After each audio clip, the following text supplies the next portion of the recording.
Hello boys, I'm still sick. While I was sick, I was playing with my 3DS. It's been a while since I touched that, and I decided to play some of my backlog games that as you can expect, I haven't touched at all.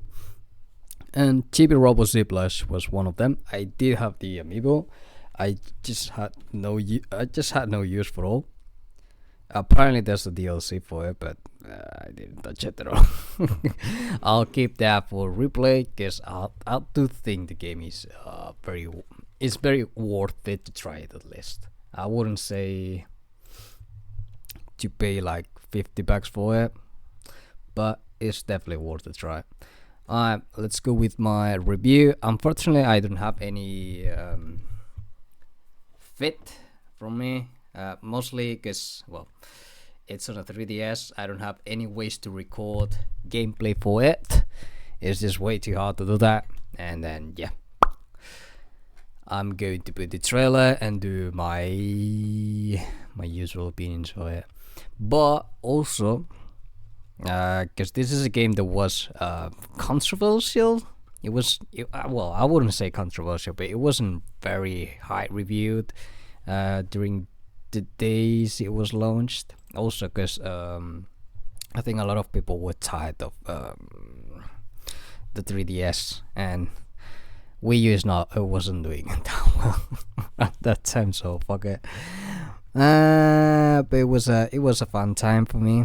Let's check my notes while I put the trailer on the background.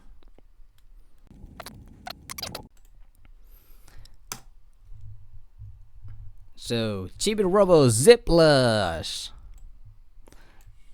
I think the game is a 7 out of 10. I played the game on 3DS, as I said, just like while I was sick. I'm still sick, but not as bad as before. It's a perfect game to play like in short bursts, like one level here, one level there. You don't have to play them all completely one each after another. So let's go with Mental Review. It's an unreciprocated farewell letter. It's an action platformer very much in the vein of Good Feels Young games, Kirby and Yoshi, but without the visual and sound charm. In fact, I believe that if they had put more effort into the visuals, we could be talking about a copy of both games because it has very similar elements and levels. The game tries to be a non-stop mix of different things and levels. Stages inside a submarine, water skiing, soaring through the clouds with balloons, escaping sawblades in a factory, melting ice as Fire Chibi-Robo. By the way, that's a meme.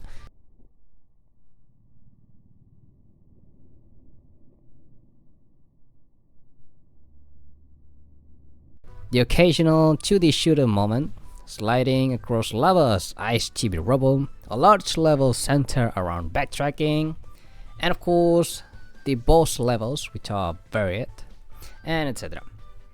That's its hook. There's always something new. And then there are the regular levels where we use the plug to move around.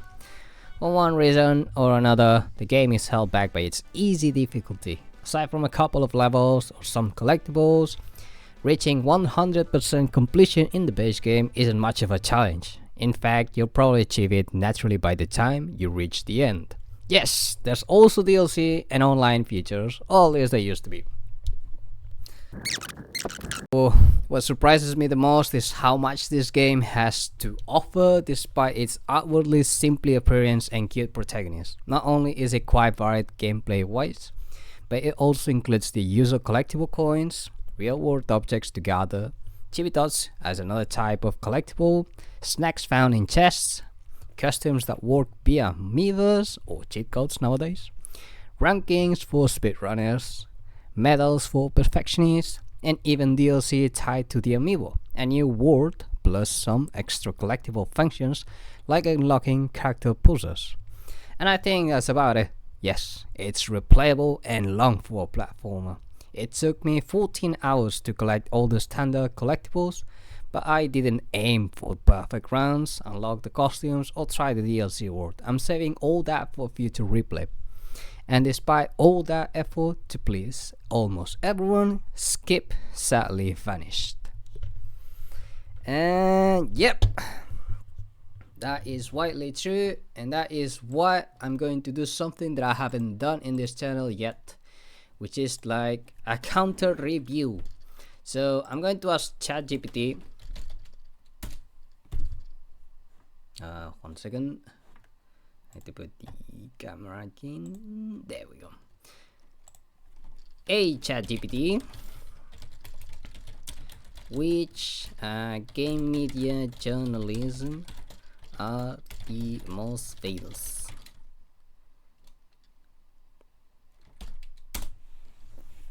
So we're going to look at maybe 3 to 5 game journalisms. Check the reviews. Why was that really bad review? Because last time I saw the Metacritic, it was around 55 or something like that. So we're going to look at IGN, GameSpot, Kotaku no, because I don't like it. PC Gamer, they don't play console games. Eurogamer, not Rock Paper Shotgun, it's the same as PC Gamer. I don't like Polygon as well. The Verge, I'll take Destructoid, and maybe one outlet that focus on Nintendo games, such as Nintendo Live. So yeah, we're going for IGN, GameSpot, Kotaku, Eurogamer, Destructoid, well, not Kotaku, sorry, PC Gamer, Eurogamer, Destructoid, and then Nintendo Live. So let's go.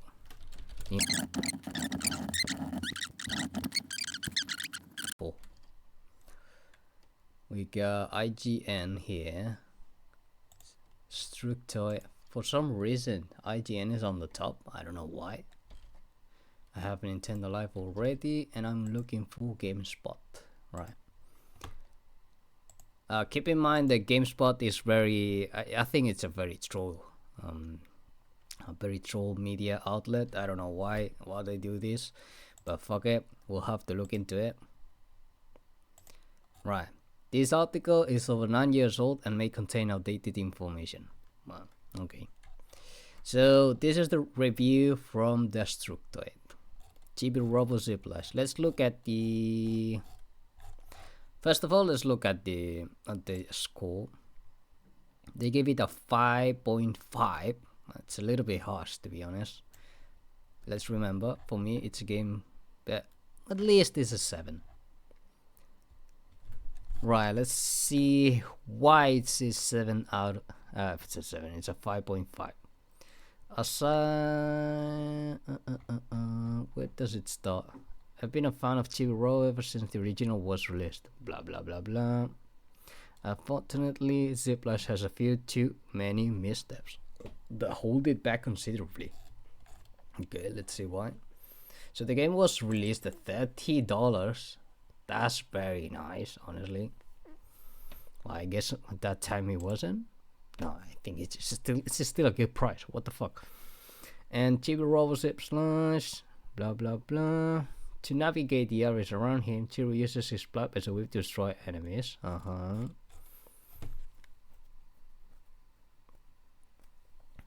Aside from the plug mechanics, there are plenty of jumping sections. Okay, it's a platformer game. Puzzles to solve. I wouldn't call them puzzles. Enemy orders to destroy.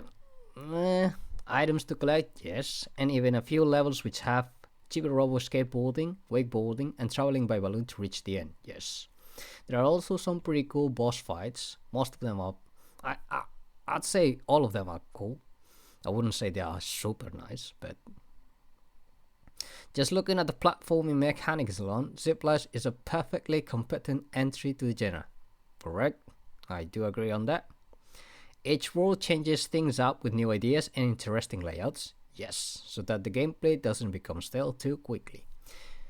Once again, Chibi-Robo's health is indicated by his power supply. For the completionist gamer out there, each level is filled with several hidden collectibles to find. Yes.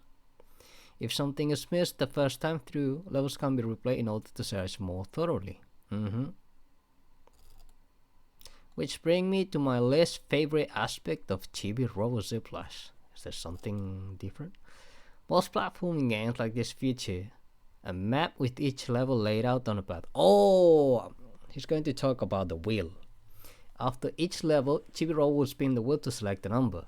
This number determines the amount of spaces to move on the map. Okay, so this is...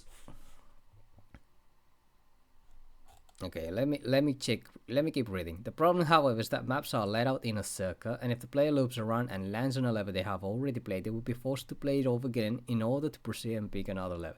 Because of this one simple idea of the destination will single-handedly demolish my excitement for Ziplash.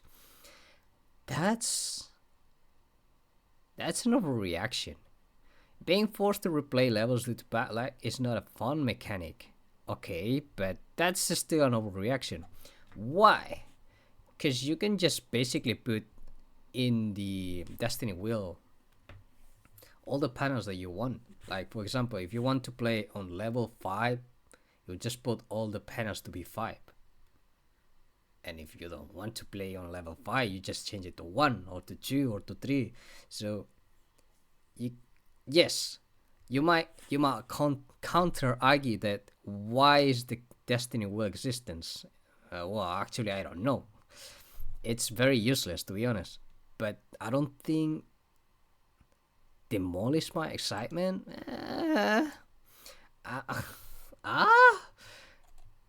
I'll say that's an overreaction. The boss wheel might have been a funny joke if the destination wasn't already such an annoyance. The boss wheel is even it doesn't even panders the existence of the other one, because basically it's just it's a joke. Granted, there are ways to sort of bypass the wheel. No, you can entirely bypass the wheel. It's also possible to get more than one spin. Finally, once every level has been beat and the world has been cleared, players will no longer have to spin the wheel for that world and can freely select whichever level they wish. Yes! That's why I'm saying that it's stupid, that wheel. Because you can bypass the entire thing. And at the same time, once you finish one world, you can select any single level. Alright, so I need to understand where's the overreaction, because you like the platforming, you like the mechanics, and you like the levels, but the only thing that you don't like is the Destiny of wheel. Okay, all that wheel nonsense sadly sorts Ziplash for me, which is a huge shame because almost everything else about the game is fun. Tell me, the new platforming mechanics work well, the boss fights are exciting, and Chibi-Robo himself is as cute as always. I would have been content with this game had it not been for the elf. Yeah, this is very overreacted. If you are a die-hard Chibi-Robo fan, or if the possibility of having to replay the same levels over and over again doesn't bother you too much, then Ziplash might be for you. Unfortunately, it's tough for me to give this game a good recommendation after the frustrating time I had with it. What?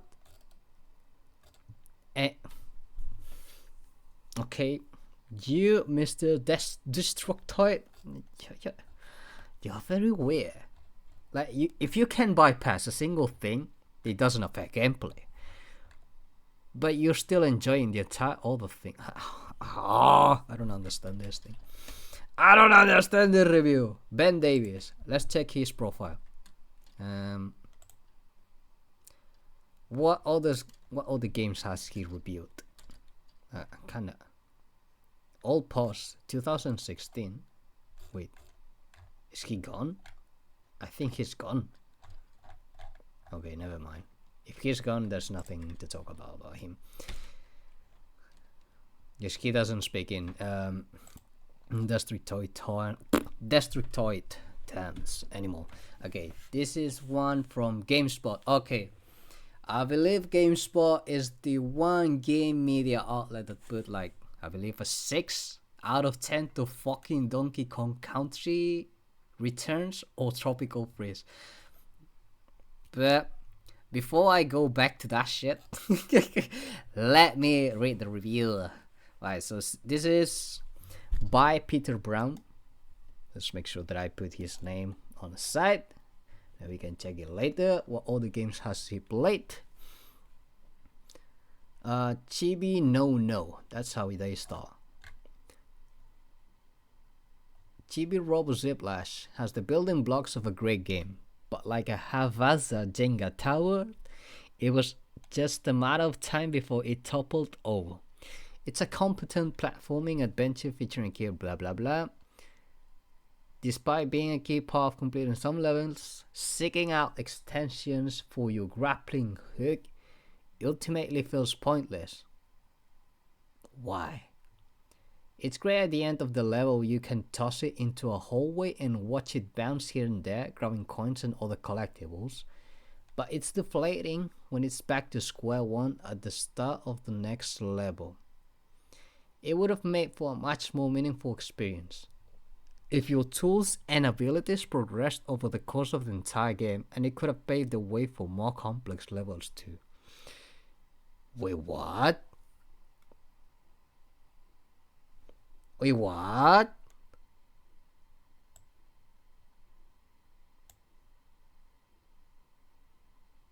Unfortunately, it's handled on a level by level basis, thus an enjoy you derive from making progress is short-lived, and you begin every level tackling the most basic of challenges. Wait, what? Is he confusing genres? What? Like, the way he...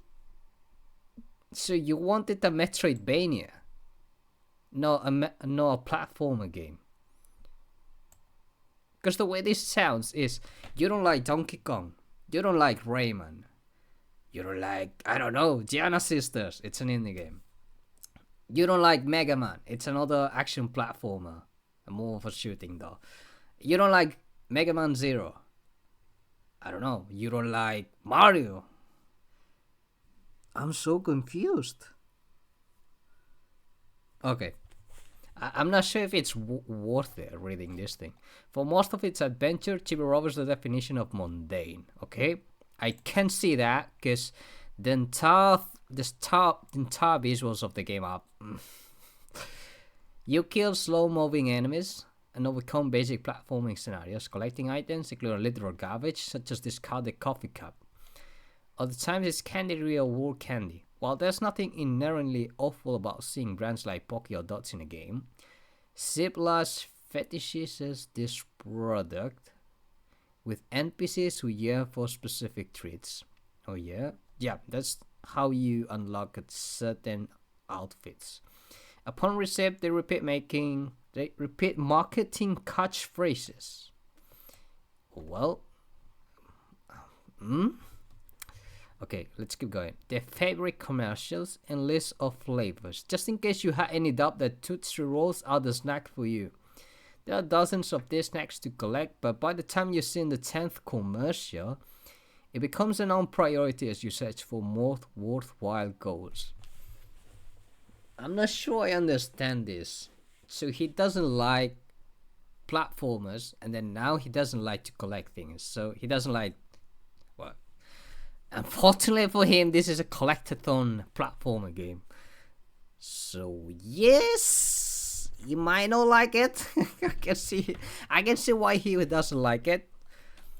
Right. To be fair, Chibi-Robo tries to offer a mix of experience, but beyond status quo platforming and grappling, you only find variety in boss fights and vehicle-based levels. The aforementioned skateboarding is fun, but I wish there were more stages that offer the same level of reflex-based challenges. There's at least like 10 to 15 reflex-based challenges. I don't know. Did he finish the game though? Sure, you're doing something different than jumping and swinging, but that doesn't mean much when the activity is aggravating. Huh? Boss fights provide some of the best moments in the game, I agree. Offering a real challenge as you're required to use your grappling hook in fresh ways in the face of new behaviors and obstacles. Yes and no? Every level is very differently handled in this game. And most of them you are using the grappling hook. Okay, never mind. Chibi-Robo loves to collect, but there's more in the world to find than just the candy and trash. Okay. The game toys with the idea of returning to completed levels to seek out collectibles you might have missed, but earning high marks for finding everything isn't motivation enough to return to unremarkable levels. Okay, so he didn't like the design of the levels. He doesn't like platformers, as I can see, and he doesn't like games where you are collecting a lot of things. And there was another thing. He doesn't like product placement. Well, I wouldn't call them product placement because I don't think the game is trying to sell Pocky or any sweet or snack that the game has. I think it's just reference to the to the real world. I don't think why is that a bad thing? Oh god thing. Anyway, let's keep going. While you could argue that the spinning wheel makes it tough to revisit the levels exactly in the order you wish, you can freely move about the map once you've completed all 6 levels, yes. Even if you're clumsy, you'll collect so much currency in the game through casual play that you can always purchase specifically numbered panels for the wheel to increase your chances. Well, this is what I said about the Destructoid review. So, I'm confused. So the Destructoid review liked the game, but put it a fucking 5 because of the Destiny wheel. And then this reviewer is not liking at all, mainly because he doesn't like platformers, but he is able to see that the Destiny wheel can be bypassed. So what's the note? A fucking 4! What the fuck? What? The good. Chibi-Robo character is enduring. Some enjoyable boss battles. Lacks challenge. Pointless level progression hurdles.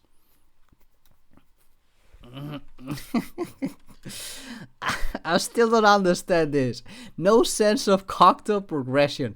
Yo, this rife with heavy-handed real-world candy marketing. But it's no marketing. How is this marketing? I don't think I can buy any of the Japanese snacks on my own, unless I go to Japan or import them. Most of the game is too slow-paced. Well, yes. Or not. Well, I'm not sure if this is a good or a bad thing. I'll put it on the neutral. This is very... Yeah, I'm not sure. I wouldn't call it slow-paced. It's by design. You're supposed to to have time to... Fuck it. Fuck it. I need to know. Is this the same website, game journalist, that put Donkey Kong on a fucking... Okay, I need to know.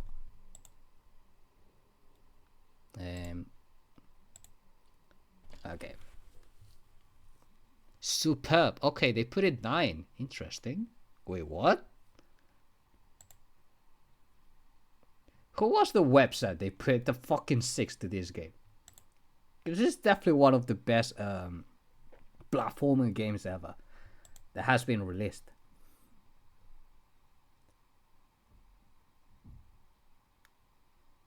My bias for Nintendo was so strong that I decided to go work for Sony. Wait, what? Wait, what?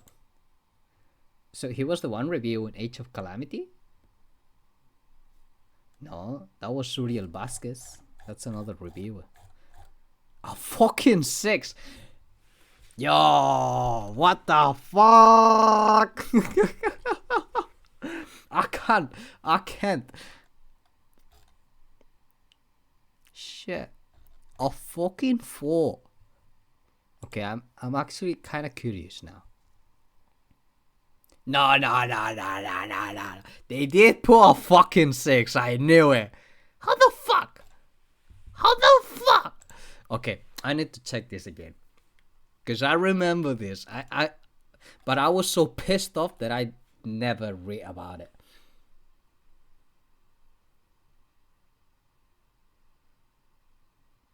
Okay, this just doesn't make sense. The problem lies with Tropical Freeze's reluctance to stray too far from the formula of its predecessor, or in the many a 90s platformer, without maintaining the same levels of quality, and without adding anything meaningful along the way. when we'll spot with the likes of Rayman Legends and Super Mario 3. On the way, Tropical Freeze feels like a step back in time and not in the good retro chick kind of way. Nah, fuck it. None of its levels are bad, but while its competitors mix up elegant puzzle, platforming challenges, and clever new ideas to great effect, here your journey gets very familiar, I can't fucking read this. And this is about Chibi-Robo anyway. So let's keep reading. So we're going to Nintendo Life. Usually they're,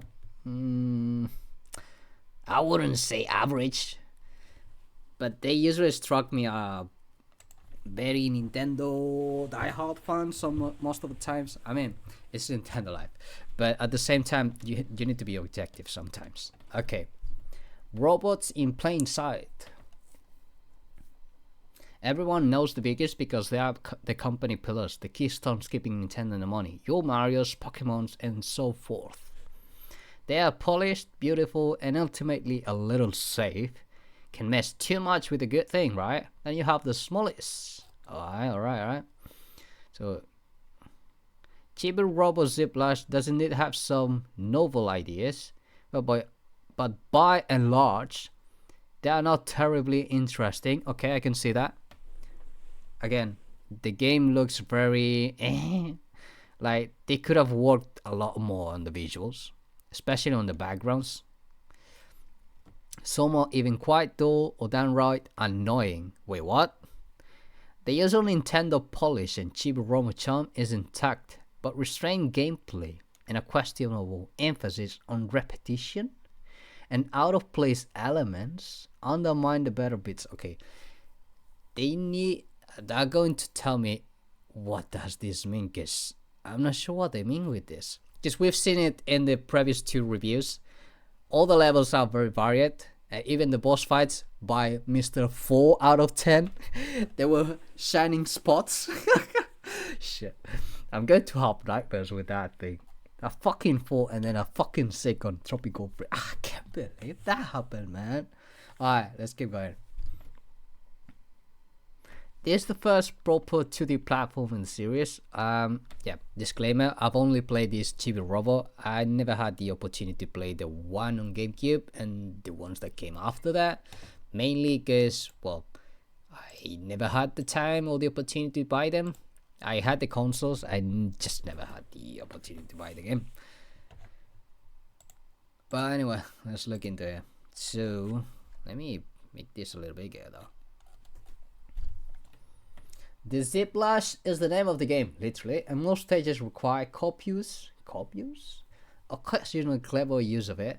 Lining up a well-placed shot that breaks through bricks, bounces off a wall, shot this enemy, collect coins, and then young Chibi-Robo to a high platformer is a satisfying fit. It makes up a big chunk of Chibi-Robo's interaction with the world.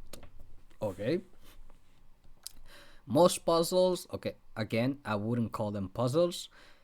It's just your usual action platforming interaction.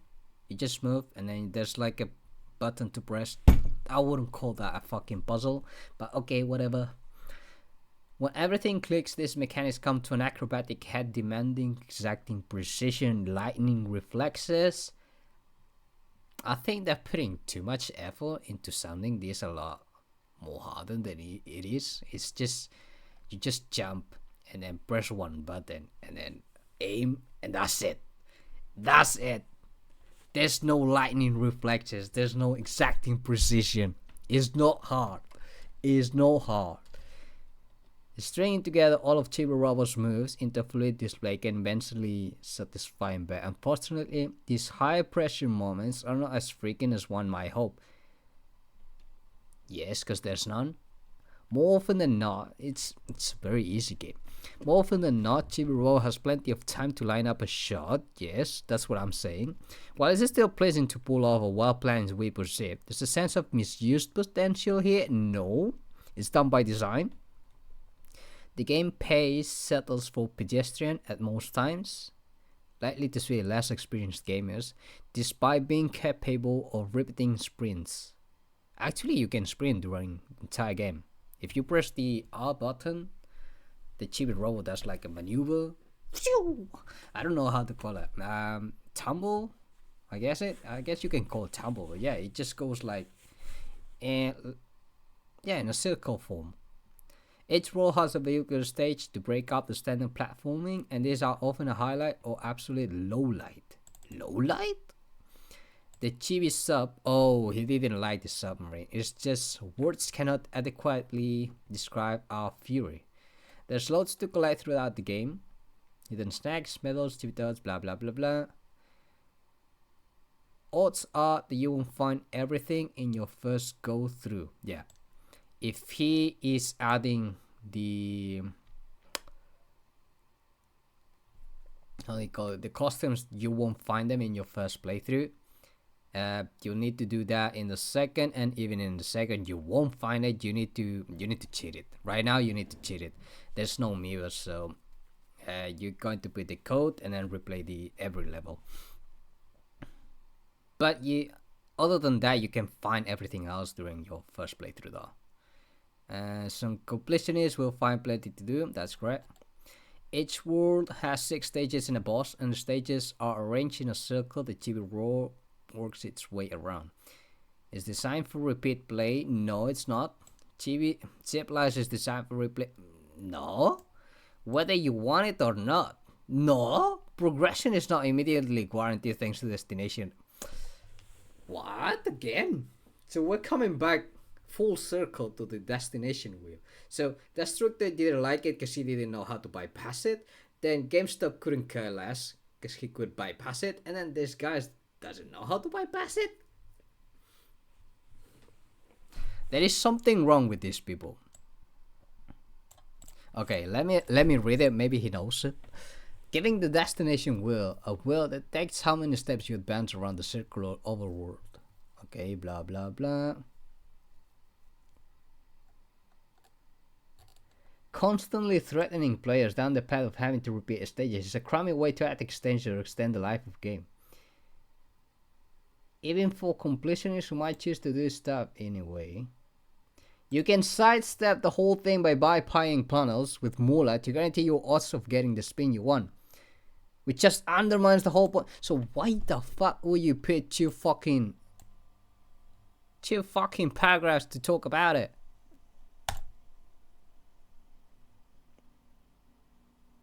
Destination wheel is a forced needless hurdle that serves no. If you can bypass, there's no fucking hurdle. Okay, never mind. Speaking of forced and needless, let's talk about those snacks. They are found hidden in treasure chests in each stage, okay? And Chibi-Robo hands them over to strange toy characters hankering for a fix. The toys request specific snacks, so you have to score the game to find the right one to get the toy's reward. The toys then tell you how much they love the snack. Very clearly, Chibi-Robo's Ziplife wants you to care about these snacks.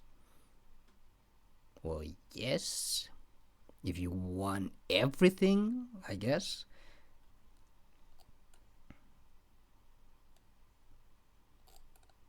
This is crash product placement, not world building stuff, and feels wholly out of place. What are these people coping out of? Okay, let me just read it. A gentle nudge to post your every snack discovery to Meebers. Just twist the knife further. This is crash product placement, not world building stuff, and feels wholly. What? Someone needs to tell me, how is this crash product placement? Let's go by definition. What is crash product placement?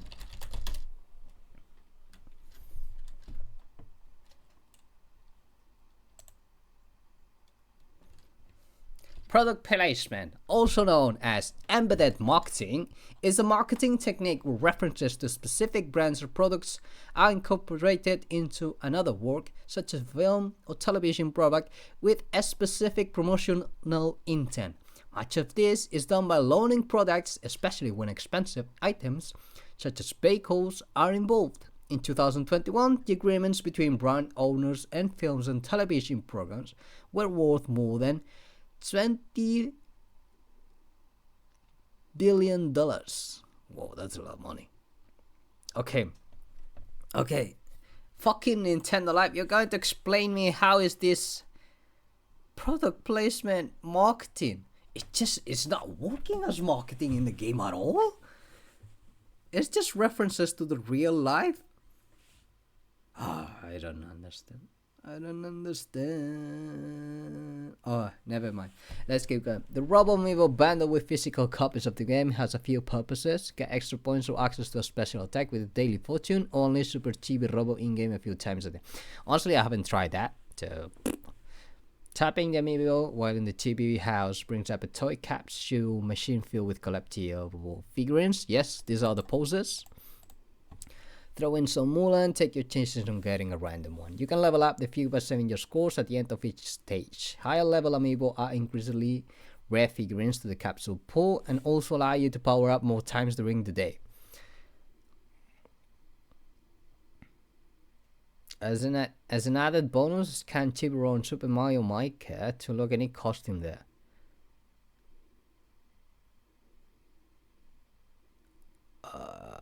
Okay, I don't think they finished the game because they did not mention that the amiibo unlocks basically a new level.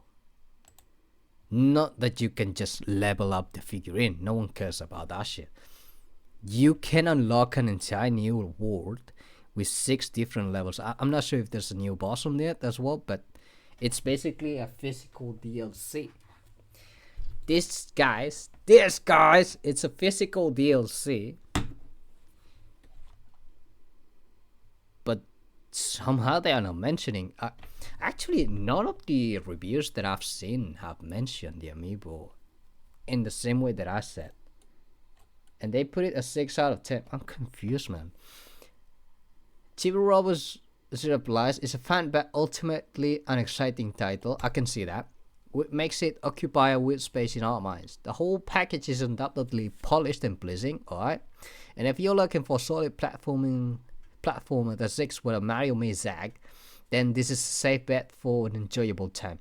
But for all the charm and smooth polish, there's little texture here to make the game stand out from others in this genre. Over time, we suspect we won't remember a lot of the finer details. The amiibo for sure, and maybe a stage or 2 here, but on the whole, we'll struggle to pin down a reason to revisit. So what's the point of Zip Lash then? Okay, I hate this kind of sentences. You don't make a game to make a point. I hope not. I think people make games just for the sake of fun. Sometimes by the art, as we've seen with these guys from Team Ico? Was it Team Ico? Fumito Ueda. Let's call it Fumito Ueda. And then we also have the games from Final Fantasy as well. Square Enix, most of the games, especially the JRPGs, are made with a lot of passion. But I'm not understanding why you bring this thing. It's sort of fucking unnerving. So what's the point of Zip Lash then? Is it simply to experiment with gameplay concepts? There aren't any radical new ideas at play, and it seems odd for this to be a grand experiment. Bionic Commando... Sorry, what? Bionic Commando is a game that's... Yo! It's been like how many years since the last Bionic Commando? 2011, and that was a fucking remake. 2011. You're going to tell me there's... You're going to fucking tell me there's no way to make a new one. Or maybe not a new one. I just don't understand this fucking end of the review. Explore similar concepts back in the NES days. So yeah, what's your point, Mr. Who made the review? Mr. John Wagren. What is your point saying this shit? Are you saying that no other people can do makes in this way unless they are super good? Is it to test whether Chibi-Robo can find success as a new genre? Perhaps, yes. He's been in a few quick games already, and maybe something is time for him to take a swing at the big time. Whatever the problem that Chibi-Robo Zip Lash is trying to solve, we hope Nintendo can find the answer it seeks. We'll be over here scratching our heads about it. You know, I'm scratching my own head thinking about this review, but I'm still thinking about the other two as well. So there's two reviews, especially this one and the first one. Both of them were talking about a lot of the Destiny world, but if you can bypass that, it's like, well, it's there, but you can ignore it. So why are you making such a big fucking deal? I understand. Well, I don't understand GameSpot, honestly. GameSpot is even the worst out of all them. I'm fucking full, and it's saying that he's enjoying the game, but so I'm so fucking confused with that. Okay, let's go with the last one. Chibi-Robo Zip Lash Review. This is a review written by Callie Plaggy. I don't know if I said her name correctly, but I hope I did. Chibi-Robo Zip Lash is another one charming puzzle platformer. Okay, we start really bad there. It's not very puzzle. I like to say it's more action platformer, but whatever. It's more closer to Mega Man. Even I wouldn't say Mega Man. Shantae. And Shantae kinda tries to be a Metroidvania, but at the same time it's not.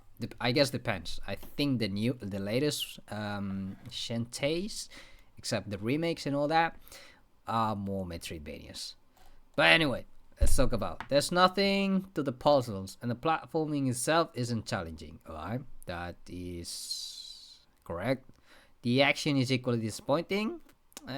Yes, I guess. The Whiplash is your main weapon, a standard ranged melee attack with Chibi-Robo's power code. Everything moves at a slow pace, yes, so it's easy to take down even a wave of enemies with minimal damage, and bosses are similarly simple. Well, that's wrong. That is very wrong. I'm not sure how many bosses have you beat, but all of them are different, and they are not, I wouldn't say minimal damage, and similarly simple to take down. But okay, I mean, I wouldn't say they're hard. They're easy, but simple. Alright, whatever. I only enjoy trying to get the various collectibles in each level, mostly just as a completionism thing, and Chibi-Robo does a cute victory dance that made me smile. But some of those collectibles only become available after you beat that level once. And I don't see myself replaying those tedious courses just for that. What? That lack of action combined with the simple platforming meant most levels were pretty boring to get through. Even getting to the next stage is a needless hassle. We're going to talk about destination, isn't it? For some reason, after completing a level, you have to spin a destination wheel. Yes, I knew it. That's sort of like advancement in a board game, except here the levels are the spaces. Before I figured out how it worked, I got an unlucky spin and landed on one of the unexciting levels I already completed. How? How long did it take you? Because the first try, you have 1, 2, and 3. So you fucked it up at least twice. At least. Either that or you never understood until you went to World 2, which I can't see that happening. This is kind of a theme in Zip Lash. Concepts are introduced that don't really go anywhere. Wait, what? Some of those concepts are actually pretty good, like putting Chibi-Robo on a skateboard, my favorite level. Wait. This thing happens twice. I think even 3, but I'd say twice. That level in particular is much faster than most others, so whiplashing obstacles out of my way just in time was actually exciting and fun. The best use of that whiplash attack.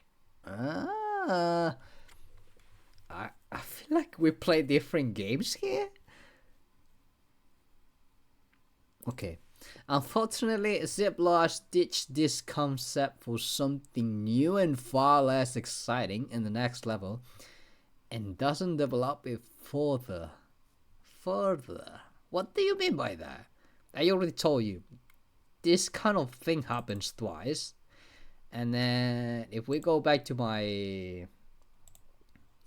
review, which is here, I did mention that every single level has every single different thing. So even if there's like how would I call it, a submarine level, you'll find it again, not the same of course, but with different challenges on it, on a different level. So I'm kind of confused where we going here. Did she beat the game? Maybe it didn't. Alright, only Chibi-Robo's cuteness kept me from getting too irritated with Ziplash problems. I haven't had any problems yet. For example, there are a few other breakable levels, but they're inconsistent. What do you mean by inconsistent? If you're in a submarine, it's not going to be the same as in a fucking skateboard, innit? I especially dislike one in which I had to pilot the slowest submarine. There we go. As well as the equally irritating submarine boss fight. There we go. Instead of taking the fun obstacle dodging idea in the skateboard level and adapting it for underwater, a first current, actually there's a level where you're in a submarine and it goes fast. Yeah, I'm kind of wondering if she beat the game. Whatever. Only Chibi-Robo's robotic cuteness kept me from getting too irritated. That's what she said here. Finding hidden snacks for another level talking playing, for example, made me feel more accomplished than actually playing. Wait, what? But you need to play to find the fucking snack. Because you need to find a collectible, which is in a chest for these ones. And the chests usually are hidden. Either by doing something like platforming, jumping, or collecting fucking coins on a bonus level. Most levels are a little too slow, and a 10 or so hour game felt far longer in a bad way. I like seeing Chibi-Robo's adorable victory dances and fighting hidden collectibles, but I mean its best moments were few and far between. It was just enough to pass some time. Okay, I can understand that some people will like the game, but some of the criticisms are some kind of a BS. Like I can understand you won't like the visuals, but I will not understand that you are enjoying the game. And I'm going to backtrack to Destructoid.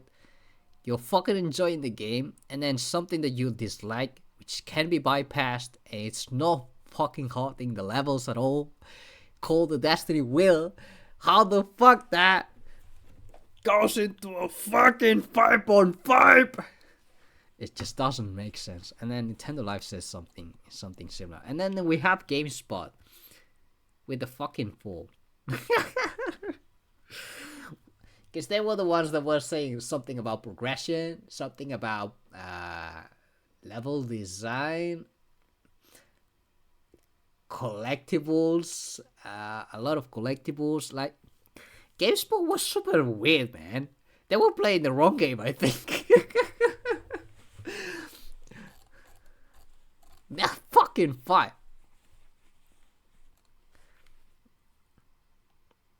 More reviews by Kaylee, Blaggy. A 10 out of 10 for Undertale, a 9 out of 10. I'm super confused. I'm going to see if she plays any other platformers. I remember one gaming outlet media trying to beat the tutorial of Cuphead. I can't remember which one was it. Oh, she's not in IGN anymore, because the last one was on 2018. So fuck it. Bye, Kelly. No one will remember you apart from your terrible review. Anyway, that was it for me. As you guys can see, I do think it's a very good game. It's a 7 out of 10, but I wouldn't say lacks polish like some of them said. I wouldn't say the lack of progression. I don't know why is that an issue. It's a fucking platforming game. I don't think you need progression in it. Or I'm not sure. I'm not even sure what kind of game they were expecting to. Some people are expecting games that are not supposed to be that. It's like I'm expecting Smash Bros to be a Tekken. No, I'm expecting a Smash Bros to have a super story mode. No. I mean, they can do it, but it doesn't mean that it's what the game that it's supposed to be. Oh, alright. So yeah, that is my review, my counter review of the game.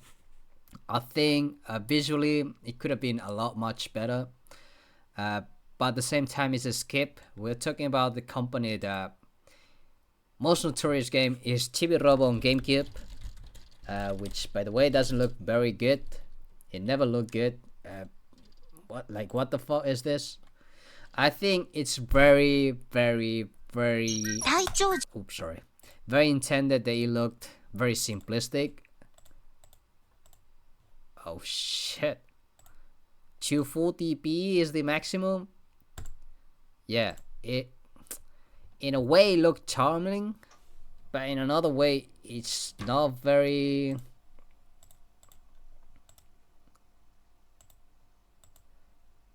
Yeah,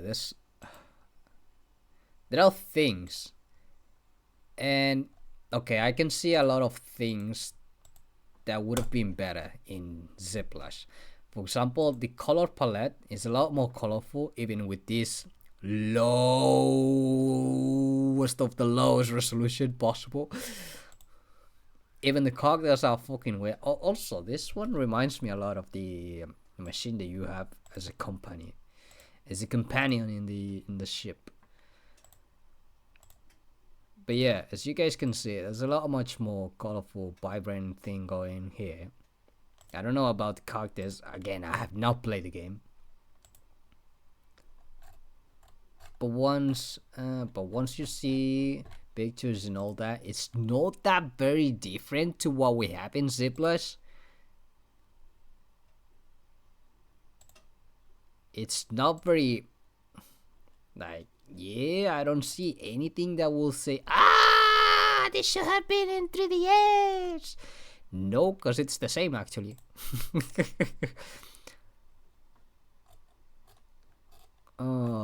Anyways, that's it for me. I hope you guys, if you have the game and you've been waiting on it to play it, give it a try.